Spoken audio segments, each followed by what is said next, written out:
नमस्कार जोहार स्टूडेंट्स, कैसे हैं आप सब। तो आइए हम लोग आज का वीडियो लेक्चर स्टार्ट करते हैं। आज जो मैं स्टार्ट करने जा रहा हूं, एक नया चैप्टर स्टार्ट करूंगा, लेकिन रियल एनालिसिस का ही चैप्टर है। चैप्टर नंबर 3, नाम है रियल सीक्वेंसेस। ये सभी यूनिवर्सिटीज के लिए है, ऑल यूनिवर्सिटीज के लिए। इंडिया में जो भी यूनिवर्सिटीज चलती है उन सभी यूनिवर्सिटीज के लिए है। और साथ ही साथ ये बीटेक के जितने भी ब्रांचेस हैं उनके लिए भी रियल एनालिसिस बहुत ही इम्पोर्टेंट है, तो उनके लिए भी रियल सीक्वेंस है। और आज जो है कि लेक्चर नंबर 1 स्टार्ट करेंगे। इस प्रकार से बहुत सारे बैक टू बैक हमारे धारा प्रवाह लेक्चर्स आएंगे। और इससे पहले आपको मैं बता दूं, हमारे चैप्टर नंबर 1 और चैप्टर नंबर 2 खत्म हो चुका है। चैप्टर नंबर 1 था हम लोगों का रियल नंबर, है ना। रियल एनालिसिस का ही रियल नंबर था चैप्टर 1, जिसमें 113 वीडियो लेक्चर्स है, छोटे छोटे लेक्चर्स है, टेंशन मत लीजिए। इसके बाद हम लोगों का आया था chapter 2, countable and uncountable set, जिसका नाम था जिसमें लेक्चर्स थे, लेक्चर 6, मतलब 6 लेक्चर्स थे। इसके बाद फिर हम आज जो है कि चैप्टर 3 स्टार्ट करने जा रहे हैं, और आशा है कि आपको बहुत मजा आएगा और सब चीज समझ भी आएगा, है ना, हर एक चीज समझ आएगा। और आज जो है कि हम लोग क्या क्या पढ़ने जा रहे हैं टुडेज टारगेट के अंतर्गत, ठीक है। क्योंकि मेरा तरीका ही कुछ यूनिक है, मैं पढ़ाने से पहले ही बच्चों को क्लियर करता हूँ कि आज क्या पढ़ने जा रहे हैं, ठीक है ना। इससे उनको ये पता चल जाता है कि मेरे लायक टॉपिक है कि नहीं, यानी कि मैं जो पढ़ना चाहता हूँ क्या वो टॉपिक पढ़ा रहे हैं सर। अगर आपके लायक टॉपिक है तो आप पढ़िए, और नहीं तो फिर आप दूसरे वीडियोस को देखिए, लेक्चर 2 देखिएगा, लेक्चर 3 देखिएगा, एज यू विश। तो आज टुडेज टारगेट में सबसे पहले हम लोग पढ़ाने जा रहे हैं आप लोगों को definition of real sequences and it's examples. तो रियल सीक्वेंसेस का डेफिनेशन जानने से पहले आपको सीक्वेंस जानना पड़ेगा कि सीक्वेंस किसे कहते हैं। देखिए, जैसे अगर हम कहते हैं 1 2 3 4 5, एक प्रकार का सीक्वेंस है ना। ये कॉमा कॉमा के द्वारा लिखने वाले हर एक टर्म्स को हम लोग सीक्वेंस कहते हैं। लेकिन यदि इसमें डेफिनेट रूल रहे, कुछ सम रूल्स रहे, जैसे एक में एक जोड़ देंगे, तो जैसे A1 मेरा फर्स्ट टर्म है और A2 निकालना है, सेकंड टर्म निकालना है, तो उसमें एक और जोड़ दीजिए, 2 निकल जाएगा। फिर अगर A3 निकालना है तो दूसरे टर्म में फिर से एक जोड़ दीजिए, तो 3 निकल जाएगा। तो एक डेफिनेट रूल को ये फॉलो कर रहा है ना, एक डेफिनेट रूल को ये फॉलो कर रहा है। तो जब डेफिनेट रूल को फॉलो करें तो उसको सीक्वेंस कहेंगे, ठीक है ना। अब रियल सीक्वेंस किसे कहते हैं, है ना। ये जो एंट्रीज है, जैसे 1 है, 2 है, 3 है, 4 है, ये हो सकता है कि 1.1 हो जाए, यहाँ पर हो सकता है 1.2 हो जाए, यहाँ पर हो सकता है 1.3 हो जाए। तो ये जो एंट्रीज है ना, ये एंट्रीज अगर रियल नंबर हो जाए तो रियल सीक्वेंसेस कहते हैं। और भी बहुत सारे महत्वपूर्ण इसके डेफिनेशन जानेंगे, टेंशन मत लीजिए। और डेफिनेशन की मदद से ही हर एक चीज को मैं आप लोगों को क्लियर करवाऊंगा। दूसरा देखेंगे another definition of real sequence. हम लोग यहाँ पर देखेंगे रियल सीक्वेंस को जो है कि 1 फंक्शन के मदद से भी दिखाया गया है ना। तो वो भी हम लोग देखेंगे, मतलब 1 फंक्शन नहीं, एक फंक्शन के रूप में दिखाया गया है रियल सीक्वेंस को, वो भी चीज देखेंगे। आइए फिर तीसरा पॉइंट है, पढ़ेंगे हम लोग रेंज ऑफ सीक्वेंस पढ़ेंगे, या रेंज सेट ऑफ सीक्वेंस पढ़ेंगे। फिर बाउंडेड अबव सीक्वेंस पढ़ेंगे, फिर बाउंडेड बिलो सीक्वेंस पढ़ेंगे, फिर बाउंडेड सीक्वेंस पढ़ेंगे। ये 6 चीज पढ़ेंगे आज के वीडियो लेक्चर सीरीज में। सबसे पहले स्टार्ट करने जा रहे हैं रियल सीक्वेंस। रियल सीक्वेंस, इसमें सीखेंगे हम लोग रियल सीक्वेंस का डेफिनेशन। इसके बाद रियल सीक्वेंस को रिप्रेजेंट कैसे करते हैं। इसके बाद कुछ एग्जांपल देखेंगे। देखिए डेफिनेशन समझिए पहले। Let S be a set of members. S कोई सेट ऑफ मेंबर्स होगा, ठीक है ना, सेट ऑफ मेंबर्स होगा। जैसे हो सकता है 1 2 3, है ना। तो सीक्वेंस क्या है, एक प्रकार का सेट ऑफ मेंबर्स ही है ना। ए सक्सेशन मतलब सतत बढ़ोतरी को दर्शाता है। जैसे 1 है, 2 है, 3 है, बढ़ोतरी को, ठीक है ना। सक्सेशन ऑफ मेंबर्स के सक्सेशन को रिप्रेजेंट करता है।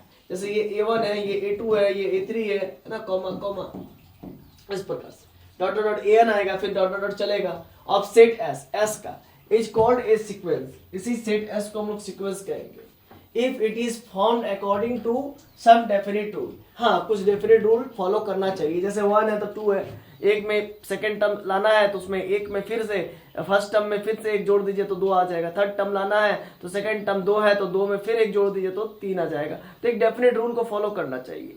जैसे आपका ये भी सीक्वेंस हो सकता है, जैसे 2, 4, 6, 8, है ना।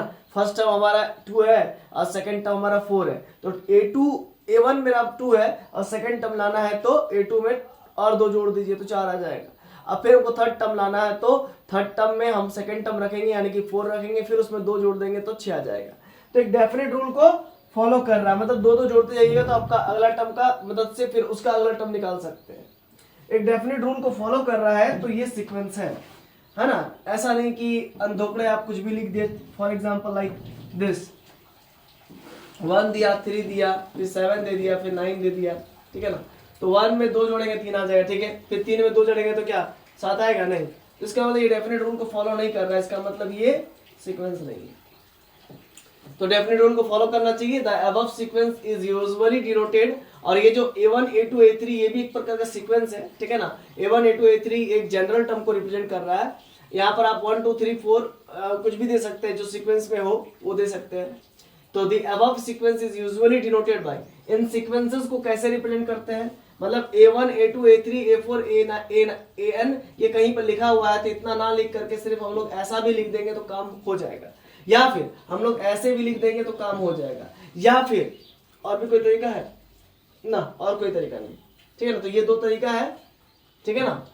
AN से भी रिप्रेजेंट कर सकते हैं सीक्वेंस को, या फिर कर्ली ब्रैकेट ये एंगल ब्रैकेट की मदद से दिखा सकते हैं, या कर्ली ब्रैकेट की मदद से भी सीक्वेंस के जनरल टर्म्स को दिखा सकते हैं। इफ सेट, और एक बात, सीक्वेंस तो आपको समझ में आ गया। अब आप समझिए, अभी हमारा क्या था, सेट एस था ना, हमारा सेट एस कुछ था ना, 1 था, 2 था, 3 था, 4 था, ये इस प्रकार से था, चल रहा था, एक प्रकार का सीक्वेंस बना रहा था। और आप यहाँ पर देख सकते हैं स्टूडेंट्स, ये सभी के सभी रियल नंबर्स है ना। और ये सेट एस तब क्या हो गया, सबसेट हो गया ना रियल नंबर का। ये जितने भी नंबर थे ये सभी के सभी रियल नंबर है, ये सबसेट हो गया रियल नंबर का। तो यदि सेट एस जो सीक्वेंस बना रहा है वो अगर रियल नंबर का सबसेट हो जाए, देन द सीक्वेंस एन, तब सीक्वेंस एन को क्या कहेंगे, इज कॉल्ड रियल सीक्वेंस। तभी सीक्वेंस एन को हम लोग क्या कहेंगे, रियल सीक्वेंस कहेंगे। यदि सेट एस सबसेट हो जाए रियल नंबर के सेट का, तब सीक्वेंस एस को हम लोग क्या कहेंगे, रियल सीक्वेंस कहेंगे, है ना। तब सीक्वेंस एन को, सॉरी सीक्वेंस एन को क्या कहेंगे, रियल सीक्वेंस। यदि सेट एस क्या है मेरा, A1 है, A2 है, A3 है, ये है ना। इसके यहाँ पे कुछ भी हो सकता है, 2 4 6 है ना, 8 कुछ भी हो सकता है, या 1 2 3 कुछ भी हो सकता है ना। तो यही सेट एस को हम लोग क्या कहेंगे, यही सीक्वेंस को हम लोग क्या कहेंगे, मतलब एन सीक्वेंस को, इसी एन सीक्वेंस को, एक प्रकार का सीक्वेंस, ये सेट एस एक प्रकार का सीक्वेंस है, एन सीक्वेंस है, तो इसी एन सीक्वेंस को क्या कहेंगे, रियल सीक्वेंस कहेंगे, यदि ये रियल नंबर का सबसेट हो जाए तो। और इसी के जगह पर A1 A2 A3 के जगह पर अगर रियल नंबर ना हो रहा करके अगर इमेजिनरी नंबर रहे, तब हम लोग कहेंगे इमेजिनरी नंबर का इमेजिनरी सीक्वेंस कहेंगे। क्या कहेंगे, इमेजिनरी सीक्वेंस, है ना। अगर जैसे A1, A2, A3 ये सब अगर रियल नंबर है और ये सबसेट है रियल नंबर का, रियल नंबर होगा तभी तो सबसेट होगा रियल नंबर का। अगर ऐसा हो रहा है, रियल नंबर का सबसेट बन रहा है, तब इसको हम लोग क्या कहेंगे, रियल सीक्वेंस। अन्यथा अगर इमेजिनरी नंबर है तो इमेजिनरी नंबर अगर यहाँ पर है तो इमेजिनरी सीक्वेंस, अगर नेचुरल नंबर यहाँ पर है नेचुरल सीक्वेंस। और नेचुरल नंबर को भी तो रियल नंबर कहते हैं, तो नेचुरल नंबर मतलब नेचुरल सीक्वेंस भी कह सकते हैं, रियल सीक्वेंस भी कह सकते हैं। लेकिन कई बार सभी रियल नंबर नेचुरल नंबर नहीं होता, कई बार सभी नेचुरल, लेकिन सभी नेचुरल नंबर रियल नंबर होते हैं, ठीक है, इस बात का ध्यान रखिएगा। फॉर एग्जाम्पल, एक एग्जाम्पल से समझ लीजिए, आपको सब समझ में आ जाएगा। n बराबर 1/n² है, तो इन अदर बुक्स, कुछ बुक्स में जो है कि सीक्वेंस को ऐसा ना लिख करके UN से भी लिखते हैं या फिर SN से भी लिखते हैं, तो इससे आप कंफ्यूज नहीं होइएगा, भ्रमित नहीं होइएगा। एग्जाम्पल देख लीजिए, n बराबर n² है, तो लेट n बराबर 1/n², हम सीक्वेंस का डेफिनेशन देना चाह रहे हैं रियल सीक्वेंस का। The sequence n is written as, तो n बराबर आपका क्या है, 1/n² है, और n आपका नेचुरल नंबर है, तो अब n की जगह पर आप 1 रखिए, तो 1/1², 1, फिर 1/2², 2 तो नेचुरल नंबर है, 2 का स्क्वायर 4 हो जाएगा, फिर 3 का स्क्वायर 9 हो जाएगा, 9 हो जाएगा, फिर 4 का स्क्वायर 16 हो सकता था, 4 का स्क्वायर 16 हो सकता था। तो इस प्रकार से एक सीक्वेंस मिल रहा हो, 1,1/4, 1/9 डॉट डॉट डॉट। ये नेचुरल नंबर तो नहीं है, ये सारे नेचुरल नंबर तो नहीं है, लेकिन एक को छोड़ा करके, एक तो नेचुरल नंबर, बाकी सभी जो है रियल है, मतलब सभी को तो हम रियल ही कहें, ज्यादा अच्छा रहेगा। तो ये सब नंबर जो आएंगे 1/n² टाइप के, 1/n² टाइप के, ये सभी क्या बनेंगे, रियल नंबर के ही सबसेट बनेंगे, है ना। इसी वजह से ये जो रिजल्ट आ रहा है इसको रियल सीक्वेंस कहेंगे। तो A1 1 आया, A2 1/4 आया, A3 1/9 आया, डॉट डॉट डॉट, ये सब रियल सीक्वेंस। ठीक है, एग्जांपल समझ में आया। एग्जांपल 2 देखिए, an बराबर -1 के power n। The sequence an को देखिए, सीक्वेंस लिखने का तरीका, सीक्वेंस an लिखेगा इज, अब n का वैल्यू 1 रखिए तो -1 के पावर 1 -1, फिर 2 रखिए -1 के पावर 2 +1, फिर 3 रखिए -1 के पावर 3 -1, फिर 4 रखिए -1 के पावर 4 +1। इस प्रकार से प्लस माइनस आते रहेगा। ऑड में माइनस आएगा, इवन में प्लस आएगा। तो आप देख सकते हैं -1 आया, फिर +1 आया, फिर -1 आया, फिर +1। तो ये रिपीटेटिव है, अल्टरनेटिवली रिपीट कर रहा है। तो ऐसे सीक्वेंस को ऑसिलेटिंग सीक्वेंस भी कहते हैं, यानी कि -1 और +1 के बीच में ही ऑसिलेट कर रहा है ना, ऑसिलेट कर रहा है। तो इसको ऑसिलेटिंग सीक्वेंस भी कहते हैं। ठीक है, तो खैर ऑसिलेटिंग सीक्वेंस बाद में पढ़ाएंगे, पहले सीक्वेंस तो जान लीजिए, है ना। भले ही -1 +1 रिपीट कर रहा है, लेकिन है तो रियल, इसीलिए रियल सीक्वेंस भी कहेंगे। तो A1 बराबर -1, A2 बराबर +1, A3 बराबर -1, dot dot dot dot. The general term of the sequence of the above sequence is an sequence का जनरल टर्म यही है, an बराबर -1 के पावर n का वैल्यू ऑड रखिए, -1 आएगा, A1 रखिए +1 आएगा। तो ये भी एक प्रकार का रियल सीक्वेंस का डेफिनेशन है, रियल सीक्वेंस का डेफिनेशन। अब देखिए अनदर डेफिनेशन, देखिए रियल सीक्वेंस का another definition of real sequence. By a sequence of real, अगर कोई सीक्वेंस रियल है, रियल नंबर से बना हुआ है ना, by a sequence of real number, अगर कोई सीक्वेंस रियल नंबर से बना हुआ है, वी मीन ए फंक्शन, तो उसका मतलब ये होता है वो एक प्रकार का फंक्शन है। कहां से कहां तक के बीच, f सच दैट n से रियल नंबर के बीच में। नहीं समझे, देखिए अब मैं आपको समझाना चाहूंगा। जैसे fn बराबर आपका, या फिर आप ऐसा समझिए an बराबर आपका क्या था, an बराबर आपका था, n बराबर आपका n² था ना, 1/n², for all such that for all n belongs to natural number था। हम कह रहे हैं कि अगर कोई सीक्वेंस रियल है, यानी कि रियल सीक्वेंस है, तो उसका मतलब क्या होता है, उसका मतलब एक ही होता है कि वो एक प्रकार का फंक्शन से बना हुआ है। जैसा देखिए यहाँ पर क्या है, f फंक्शन है, ये नेचुरल नंबर हुआ। अब 1/n² का बात कर रहा है, तो नेचुरल नंबर में 1 लेंगे, तो 1 लेंगे तो 1/1², 1 ही आएगा, तो 1 से 1 का मैपिंग 1 हो गया। फिर देखिए 2 लेंगे तो क्या मिलेगा, तो 1/2²। ठीक है, इसके बाद 3 लेंगे तो 1/3²। ठीक है, मतलब 1/4 होगा, 1/3² मतलब 1/9 होगा, डॉट डॉट चलेगा, तो 1/4, फिर 1/9। ये सभी क्या है, रियल नंबर है, ये सभी रियल नंबर है। तो इसी सीक्वेंस को हम लोग क्या कहेंगे, रियल सीक्वेंस कहेंगे। और एक किसके तहत बना, एक फंक्शन के मदद से बना। समझ पा रहे हैं ना। तो वही लिख रहा है कि by a sequence of real number, अगर आप सीक्वेंस ऑफ रियल नंबर समझना चाहते हैं तो वी मीन, इसका मतलब हम लोग ये निकालते हैं कि f कोई फंक्शन है और वो नेचुरल नंबर से r के बीच में मैप्ड है। the value of the function at n belongs to natural number, जो फंक्शन का वैल्यू आएगा वो नेचुरल नंबर पर आधारित रहेगा, is denoted by fn। मतलब नेचुरल जो भी वैल्यूज आएंगे उसको हम लोग fn से रिप्रेजेंट करेंगे। यानी कि fn बराबर 1 आया कब, जब n का वैल्यू 1 रखे तब, जब f2 रखे तो 1/4, 1/4 आया, 1/2² यानी कि 1/4 आया। तो ये वैल्यू ऑफ फंक्शन आ रहा है, the value of the function at n belongs to natural number is denoted by fn, या फिर कोई लोग f नीचे में n लिख करके भी डिनोट करते हैं, या फिर कई लोग an से रिप्रेजेंट करते हैं, या फिर कई लोग un से रिप्रेजेंट करते हैं। And sequence is denoted bye, और सीक्वेंस को कैसे रिप्रेजेंट करते हैं, कई लोग तो an से भी रिप्रेजेंट करते हैं सीक्वेंस को, या फिर कई लोग fn से भी करते हैं। ठीक है ना, यहाँ पर लिख दिए, कोई लोग fn से करते हैं, कोई लोग an से करते हैं, या फिर कई लोग un से करते हैं, या फिर कई लोग इस प्रकार के fn से भी करते हैं। तो हम करते हैं, चलिए इसी से कर लेते हैं। तो fn बराबर 1/n²। अब इसी एग्जांपल जो यहाँ पर समझाया था, फिर से मैं समझाया था। देखिए fn बराबर 1/n² है, such that for all n belongs to natural number के लिए, तो n का वैल्यू 1 रखिए, तो आपको क्या मिलेगा, 1/1², तो 1/1² 1 मिलेगा। फिर आपका 2 रखिएगा 2, तो 1/2², 1/2², 1/1/2², 3 रखिए तो 1/3², 4 रखिए तो 1/4², 5 रखिए तो 5/1/5²। तो इन्हीं को ना हम लोग रियल सीक्वेंस कह रहे थे, क्योंकि ये सबसेट बन रहा है रियल नंबर का। आप देखिए रियल नंबर बहुत बड़ा है यहाँ पर, ठीक है, तो ये रियल नंबर यहाँ पर बन क्या रहा है, कोडोमेन, पूरा रियल नंबर कोडोमेन है, लेकिन जो रिजल्ट्स आ रहे हैं वो रेंज है ना, और इसी को रेंज ऑफ रियल सीक्वेंस भी कहते हैं। तो इसी रेंज ऑफ रियल सीक्वेंस को ही हम लोग रियल सीक्वेंस भी कहते हैं। क्या? तो let f such that n2 real number defined as fn बराबर 1/n square such that for all n belongs to natural number f1 आया, फिर f2 आया, f3 आया, तो यही तो वैल्यू आ रहा है ना। fn मतलब फंक्शन का वैल्यू, फंक्शनल वैल्यू को रिप्रेजेंट कर रहा है fn या फिर fn फंक्शनल वैल्यू को रिप्रेजेंट कर रहा है। ठीक है, चलिए तो f1 पर क्या आया 1/1 स्क्वायर, फिर f2 पर 1/2 स्क्वायर, f3 पर 1/3 स्क्वायर, f4 पर आता 1/4 स्क्वायर।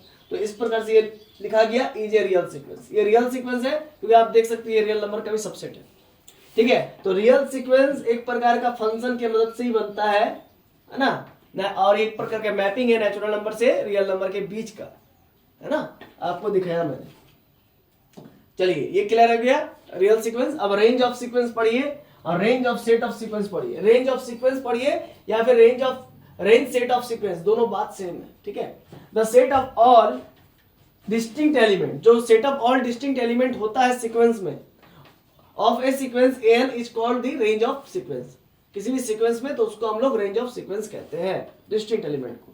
जरा समझिएगा एग्जांपल की मदद से। फॉर एग्जांपल fn बराबर 1/n square such that for all n belongs to natural number, n का वैल्यू 1 देंगे तो 1/1 स्क्वायर, 2 देंगे तो 1/2 स्क्वायर, 3 देंगे तो 1/3 स्क्वायर।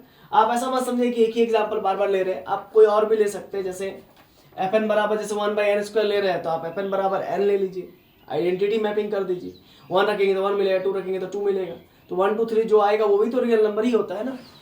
नेचुरल नंबर तो होता ही है लेकिन ये रियल नंबर भी तो होता है ना। तो रेंज ऑफ सीक्वेंस क्या आ रहा है? 1/1 स्क्वायर 1, 1/4 2 स्क्वायर 4, 1/3 स्क्वायर 9, 1/9। तो ये सभी के सभी क्या है? इस सभी को मिला करके ये रेंज आ रहा है। इसको हम लोग रेंज ऑफ सीक्वेंस का रेंज कहते हैं। क्लियर है? रेंज ऑफ सीक्वेंस समझ में आ गया, रेंज सेट ऑफ सीक्वेंस समझ में आ गया। अब आगे बढ़ते हैं। बाउंडेड अबव सीक्वेंस, ये समझना बहुत जरूरी है। कोई सीक्वेंस अगर आगे से बाउंडेड है, आगे कोई बैरियर मिलेगा तो उससे बाउंडेड है तो उसको बाउंडेड अबव सीक्वेंस कहते हैं। और बाउंडेड बिलो सीक्वेंस कब कहते हैं? जब वो पीछे से बाउंडेड है ना। बाउंडेड अबव मतलब आगे से, बाउंडेड बिलो मतलब पीछे से। ये sequence an is said to be bounded above। कोई सीक्वेंस को हम लोग बाउंडेड अबव कहेंगे इफ देयर एग्जिस्ट, यदि अस्तित्व में आए ए रियल नंबर m।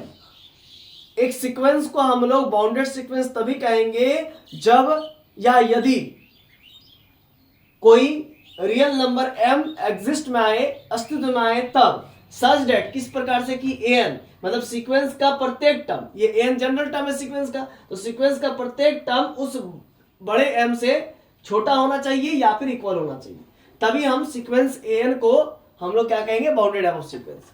हालांकि आपको नहीं बात समझ में आई होगी, हम बताएंगे एग्जांपल से। For all n belongs to natural number के लिए फॉर एग्जांपल एक एग्जांपल लिया हूं -n स्क्वायर का सीक्वेंस। ये सीक्वेंस के जनरल टर्म है।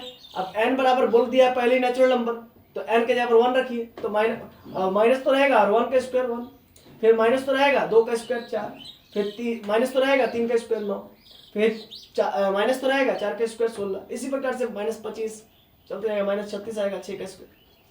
तो इज बाउंडेड अबव सीक्वेंस, ये सीक्वेंस बाउंडेड अबव है। क्यों भाई? बिकॉज इफ n बराबर -n स्क्वायर, यदि an मेरा जनरल टर्म मेरा an बराबर -n स्क्वायर है तो उस केस में आप देख सकते हैं जितने भी n टर्म्स है वो -1 के बराबर है या तो -1 से छोटा है। For all n belongs to natural number के लिए। सर कैसे? देखिए कैसे। अब मान लीजिए a1 मेरा क्या है भाई? a1 है -1, a2 क्या है? a2 है -4, a3 क्या है? a3 है -9। आप बात समझिए, ये -1 क्या है? -1 एक प्रकार का m है, कैपिटल M। ठीक है, अब a1 क्या है? a1 आपका -1, तो -1 और इधर -1 दोनों बराबर है ना। यानी कि बोल दिया है कि an मेरा जो है कि an मतलब सीक्वेंस का प्रत्येक टर्म या तो -1 के बराबर होगा या तो -1 से छोटा होगा। तो आप देख सकते हैं सीक्वेंस का पहला टर्म -1 के बराबर है या -1 के बराबर है और a1 भी -1 है। ठीक है ना। अच्छा, इसीलिए हम लिखे हैं कि a1 -1 हो सकता है या फिर -1 से छोटा हो सकता है। फिर a2 देखिए, a2 क्या है? a2 -4 है, -4 -1 से छोटा होता है ना। इसी प्रकार से a3 देखिए, a3 -9 है, तो a3 भी -9 है, तो a3 -9 है यानी कि -1 से छोटा है। तो इसको नंबर लाइन से समझिए तो ज्यादा समझ में आएगा। इस सबको इरेज कर देते फालतू वाला। चलिए अब देखिए A1 मेरा -1 है, A2 मेरा -4 है, A3 मेरा -9 है, A4 मेरा -16 है। तो आप देख सकते हैं कि -1 से सारा सीक्वेंस के सारे एलिमेंट छोटे हैं, -1 से सीक्वेंस के सारे एलिमेंट छोटे हैं, इसीलिए -1 को हम लोग कहेंगे अपर बाउंड। क्या कहेंगे? Upper bound. और -1 साथ ही साथ सीक्वेंस का भी एलिमेंट है। तो वही कह रहे हैं कि यदि सीक्वेंस में ऐसा गुण दिखता है कि सीक्वेंस का प्रत्येक टर्म, ये हुआ प्रत्येक टर्म, ये वाला होगा प्रत्येक टर्म n, वो अगर m से छोटा है या फिर m के बराबर है, तब इस सीक्वेंस को बाउंडेड एबव सीक्वेंस कहेंगे। और यहां पर ऐसा ही हो रहा है, -1 के बराबर है सीक्वेंस का ये पहला टर्म A1 और बाकी सभी टर्म्स -1 से छोटा है। इसी वजह से इस सीक्वेंस को क्या कह रहे हैं? Bounded above sequence. I hope मेरी बातें आप लोगों को क्लियर हो गई होगी। चलिए तो आगे बढ़ते हैं। अब बाउंडेड अबव समझ में आ गया, तो बाउंडेड बिलो भी समझना बहुत आसान है। मतलब पीछे से बाउंडेड होगा, ये तो आगे से बाउंडेड था। ठीक है, एक पहले डेफिनेशन के साथ ही समझा देते हैं। A sequence n is said to be bounded below sequence if there exist, यदि अस्तित्व में आए ए रियल नंबर, एक रियल नंबर स्मॉल m आए, उस केस में कैपिटल M था, इस केस में स्मॉल m है, सच डेट इस प्रकार से कि सीक्वेंस का, इसको पढ़ेंगे, सीक्वेंस का प्रत्येक टर्म स्मॉल m के बराबर हो या तो स्मॉल m से बड़ा हो, है ना, स्मॉल m के बराबर हो या तो स्मॉल m से बड़ा हो। तो for all n belongs to natural number के लिए एग्जांपल देखिए, सीक्वेंस का समझ में आ जाएगा। The sequence n square that is n का वैल्यू नेचुरल बोला है तो 1 का स्क्वायर 1, 2 का स्क्वायर 4, 3 का स्क्वायर 9 और 4 का स्क्वायर 16, 5 का स्क्वायर 25 डॉट डॉट चलते रहेगा। Is bounded below because if bn बराबर n स्क्वायर, bn क्या है? bn जनरल टर्म है। bn क्या भाई? bn जनरल टर्म है, किसका है? तो n इस सीक्वेंस का, मतलब bn बराबर n स्क्वायर, यानी कि n स्क्वायर का जनरल टर्म। अब जरा देखिए, bn मतलब सीक्वेंस का प्रत्येक टर्म bn वो 1 है या तो 1 से बड़ा है, मतलब या तो सीक्वेंस का प्रत्येक टर्म या तो m है या तो m से बड़ा है। यहाँ पर स्मॉल m का वैल्यू क्या है? 1। सर कैसे सर? तो b1 का वैल्यू निकालिए। b1 देखिए आपका 1 है, देखिए है ना, b1 1, ये b1 हुआ भाई, ये b2 हुआ, ये b3 हुआ, ये b4 हुआ, ये b5 हुआ, चलते रहेगा। तो आप देख सकते हैं b1 जो है कि 1 के बराबर है। फिर b2 का वैल्यू देखिए, b2 का वैल्यू 4 है, तो यानी कि 1 के बराबर है, इक्वल ले लेंगे। फिर b3 का वैल्यू देखिए, b3 का वैल्यू 9, b3 का वैल्यू कितना है? b3 का वैल्यू आपका है, अच्छा b3 आपका 1 से बड़ा है ना, 9 है ना। तो आप देख सकते हैं सीक्वेंस का प्रत्येक टर्म bn है ना, आप n का वैल्यू नेचुरल नंबर ले लीजिए, b1 b2 b3 b4 b5 b6, ये सभी की सभी या तो एक है या तो एक से बड़ा है। तो एक ही केस में है जब b1 है तब, इसीलिए इक्वल टू लगाया है, और बाकी सभी केसेस में b2 b3 b4 सभी बड़ा है 1 से। अगर ऐसा हो जाए तो आप देख सकते हैं नंबर लाइन के अकॉर्डिंग, यहाँ पर 1 है, यहाँ पर 4 है, यहाँ पर 9 है, यहाँ पर 16 है, फिर 25 आगे है। तो 1 से सारा एलिमेंट क्या है? बड़ा है ना, तो ये पीछे से बाउंडेड हुआ ना, इसी वजह से इस सीक्वेंस को हम लोग बाउंडेड बिलो सीक्वेंस कहते हैं। आई होप मेरी बातें आप लोगों को क्लियर हो गई होगी। चलिए तो आगे बढ़ते हैं। बाउंडेड बिलो सीक्वेंस भी समझ में आ गया होगा आपको। अब बाउंडेड सीक्वेंस समझेंगे। बाउंडेड अबव सीक्वेंस में आगे से बाउंड था, है ना, बाउंडेड बिलो सीक्वेंस में पीछे से बाउंड था। अब बाउंडेड सीक्वेंस में दोनों से बाउंड होगा, आगे पीछे दोनों, ठीक है ना, इसी को बाउंडेड सीक्वेंस कहेंगे। A sequence an is said to be bounded if an is bounded below भी हो as well as bounded above भी हो। Thus the sequence an is bounded, ये सीक्वेंस बाउंडेड तभी होगा if there exist, यदि अस्तित्व में आए रियल नंबर आए, दो रियल नंबर आएगा, एक स्मॉल है एक कैपिटल है, ठीक है ना। सच डेट इस प्रकार से कि सीक्वेंस का प्रत्येक टर्म an वो या तो m रहेगा, स्मॉल m होगा, स्मॉल m के बराबर होगा या स्मॉल m से बड़ा होगा, और सीक्वेंस का प्रत्येक टर्म या तो कैपिटल M के बराबर होगा या कैपिटल M से छोटा होगा, फॉर ऑल नेचुरल नंबर के लिए। तो फॉर एग्जांपल इसको फॉर ऑल पढ़ते हैं ना। For example the sequence 1/n ले लिए, और ये बाउंडेड सीक्वेंस है, बाउंडेड क्योंकि ये बाउंडेड बिलो भी है और बाउंडेड अबव भी है। कैसा सर? देखिए अब n का वैल्यू नेचुरल बोला है तो 1 रखिए, 1 रखेंगे तो 1 मिलेगा, 2 रखेंगे तो 1/2 मिलेगा, 3 रखेंगे तो 1/3 मिलेगा, 4 रखेंगे तो 1/4 मिलेगा, 5 रखेंगे तो 5 मिलेगा। फिर 1000 रखेंगे तो 1/1000 मतलब कि 0.001 है ना, क्या मिलेगा 1/1000 रखेंगे, ठीक है। फिर इसी प्रकार से 1/10000 रखेंगे, 4 0, फिर डॉट डॉट डॉट चलते रहेगा क्या। तो कुल मिला के आप एक बात यहाँ पर नोटिस कीजिएगा, is a bounded sequence because if Cn बराबर 1/n, Cn इसका जनरल टर्म है, ठीक है ना, Cn क्या है, जनरल टर्म है 1/n, तो Cn जो है ना वो या तो 1 के बराबर है, एक तो आ गया सीक्वेंस में, तो इसीलिए Cn जो है कि 1 के बराबर है। और आप यहां पर एक चीज नोटिस कीजिए बच्चे लोग, ये 1 है, ठीक है, ये 1 हुआ, ठीक है। देखिए यहां पर हम बात कर रहे हैं, ये 1 हुआ, और 1/2 का मतलब कितना होता है 0.5, 1/3 का मतलब कितना होता है 0.3, 1/4 का मतलब कितना होता है 0.25 है ना, और 1/5 का मतलब कितना होता है 1/5 का मतलब होता है 0.2, ठीक है। तो धीरे धीरे आप देख सकते घटते जा रहा है ना। फिर 1/1000 आ जाएगा, क्योंकि नेचुरल रखना है ना, तो 1000 तो नेचुरल ही है, तो क्या हो जाएगा 0.001। फिर 1/10,000 होगा तो क्या होगा 10,000 मतलब 0.0001। तो आप देख सकते हैं जीरो की ओर मूव कर रहा है, लेकिन 1/इंफिनिटी तो रख नहीं सकते हैं, क्योंकि इंफिनिटी तो नेचुरल नंबर नहीं होगा। लेकिन बहुत बड़ा नंबर हो सकता है, 1/1 लाख हो सकता है, 1/10 लाख हो सकता है, 1/10 करोड़ हो सकता है, 1/20 करोड़ हो सकता है, लेकिन कभी भी कतई जो है कि इन्फिनिटी नहीं हो सकता, क्योंकि इन्फिनिटी बहुत बड़ा नंबर है, और इन्फिनिटी बहुत बड़ा नंबर नहीं है, वो अनडिफाइंड टर्म है, ऐसा कह सकते हैं, ठीक है। तो आप सपोज कीजिए 1/इंफिनिटी रख दीजिए, क्योंकि वो बहुत बड़ा नंबर है, वो बहुत बड़ा नंबर को रिप्रेजेंट करता है, तो 1/इंफिनिटी क्या होगा 0 होगा। तो किसकी ओर मूव कर रहा है 0 की ओर मूव कर रहा है, और चूंकि 0 को हम लोग छू नहीं सकते, चूंकि हम लोग इन्फिनिटी को हम लोग छू नहीं सकते, इन्फिनिटी को हम लोग प्राप्त नहीं कर सकते, इन्फिनिटी को हम लोग अचीव नहीं कर सकते, सिर्फ टेंड्स कर सकते हैं, सिर्फ अप्रोच कर सकते हैं। इसी वजह से 1/इंफिनिटी मतलब 0, इसीलिए 0 पर ओपन इंटरवल, 0 पर इक्वलिटी का साइन नहीं आएगा, क्योंकि 0 को हम लोग प्राप्त नहीं कर सकते, क्योंकि इन्फिनिटी को प्राप्त नहीं कर सकते, इसी वजह से। तो धीरे धीरे 0 की ओर भाग रहा है, 0 की ओर भाग रहा है, लेकिन 0 एग्जैक्टली नहीं आएगा, 0 की ओर भाग रहा है। कहने का मतलब बात समझ रहे हैं ना, तो वही चीज मैं यहां पर समझाना चाह रहा हूं। चलिए, तो ये बाउंडेड सीक्वेंस हुआ, Cn जनरल टर्म है, तो Cn जो है कि 1 है, या तो 1 से छोटा है, या 0 है, या 0 से बड़ा है। तो देख सकते हैं सीक्वेंस का प्रत्येक टर्म आप देख सकते हैं, या तो 0 से बड़ा है, 0 तो नहीं है, वो कहता है कि 0 हो भी सकते हैं, 0 से बड़ा भी हो सकता है ना।